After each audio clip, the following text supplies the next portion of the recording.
जय महाराष्ट्र मित्रांनो, राज्याच्या राजकारणातून आत्ताची एक महत्त्वाची बातमी. शिंदे गटाच्या या सर्वात मोठ्या अशा मंत्र्याचा झालाय स्वतःच्याच मतदारसंघात पराभव. 12-0ने तालुक्यातून सुपडा साफ झाला आहे. स्वतःच्या मतदारसंघात असा पराभव झाल्याने शिंदे गटाची एकच नामुष्की ओढली आहे आणि राज्यात मंत्री म्हणून फिरत असताना स्वतःच्या मतदारसंघात मात्र जनतेने त्यांना आपली लायकी दाखवली आहे का, अशी चर्चा सगळीकडे पसरली आहे. नेमकं काय झालंय आणि तो मंत्री नेमका शिंदे गटाचा कोणता आहे?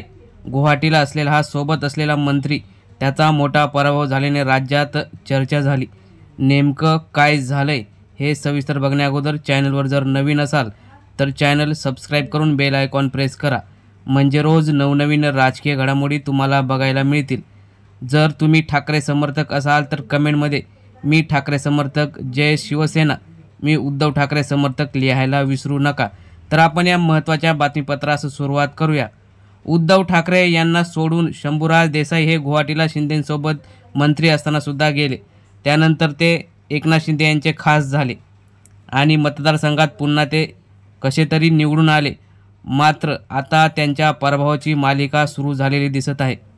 त्यांचे कट्टर प्रतिस्पर्धी असलेले त्यांनी प्रवेश भाजपामध्ये केला आणि त्यांच्या मतदारसंघात पराभवाची जी मालिका आहे ती सुरू व्हायला लागली. सत्यजित सिंह पाटणकर यांनी काही दिवसापूर्वीच शरद पवार यांच्या राष्ट्रवादी काँग्रेस पक्षातून भाजपामध्ये प्रवेश केला होता. त्यानंतर आता तालुक्यात झालेल्या पहिल्याच निवडणुकीमध्ये पाटणकर गटाने भाजपमध्ये विजयी सलामी दिली आहे.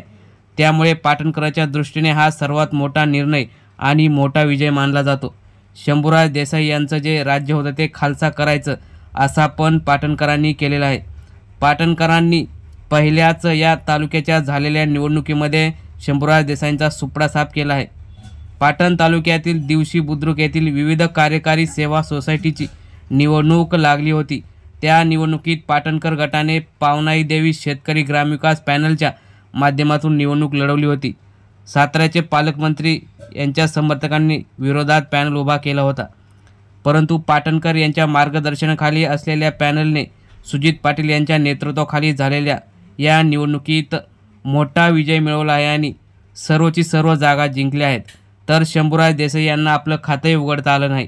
राज्यात मंत्री म्हणून फिरणारे शंभूराज देसाई यांचा मतदारसंघात हा मोठा दारुण पराभव झाल्याने आता येणाऱ्या प्रत्येक स्थानिक स्वराज्य संस्थांच्या निवडणुकीमध्ये शंभूराज देसाई यांचा आम्ही पराभव करणार आणि आमचं जुनं स्वप्न पूर्ण करणार, असंही सत्यजित सिंह पाटणकर यांनी सांगितलं.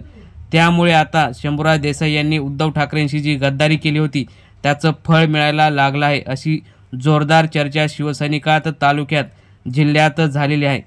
या सोसायटीमध्ये विश्वजित पाटणकर, अशोकराव पाटील, भगवान पाटील, मोहन बोंद्रे, प्रकाश यादव, जालिंदर सूर्यवंशी, निवास सूर्यवंशी, वसंत सूर्यवंशी हे विजयी झाले आहेत. ह्या सर्व उमेदवारांनी एकच जल्लोष व्यक्त करत शंभूराज देसाई यांचा आम्ही पुढील सुद्धा सर्व निवडणुकीत असाच पराभव करणार अशी शपथ घेऊन आता अशा गद्दार आमदारांचा पुढे पराभव होणार यातही शिवसैनिकांना समाधान आहे. मित्रांनो, तुम्हाला काय वाटतं? उद्धव ठाकरेंना सोडल्यानंतर असे एक आमदार आणि मंत्री त्यांचा पराभव येणाऱ्या प्रत्येक महानगरपालिका निवडणुकीत आणि स्थानिक स्वराज्य संस्थांच्या निवडणुकांमध्ये त्यांच्या नेतृत्वाखाली होईल का? तुम्हाला काय वाटतं, यांचा पराभव होईल का? आपल्या प्रतिक्रिया कमेंट बॉक्समध्ये जरूर कळवा. धन्यवाद. जय हिंद, जय महाराष्ट्र.